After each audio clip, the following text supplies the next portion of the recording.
What if a battery was basically salty jello, printed like spaghetti, then stacked to hit 208 volts?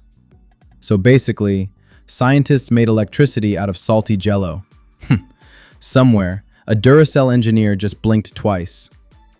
Soft robots and wearable tech are getting better, but their batteries are still mostly stiff bricks. If you bend or stretch them a lot, connections fail. Electric eels don't use metal batteries. They stack thousands of biocells, called electrocytes, to push ions and create a huge voltage, up to 800 volts in nature. This paper prints an electric eel-inspired power source made from hydrogels, soft, water-filled polymers. Think contact lens material. The trick is a salt gradient. One gel is high salt, another is low salt. Ions want to spread out, and that movement creates voltage, kind of like how a crowded subway platform pushes people to less crowded areas. Instead of manually stacking layers, slow plus unstable, they use consecutive multi-material printing. A printhead rapidly switches between 4 inks in a repeating pattern to form one continuous filament with clean interfaces.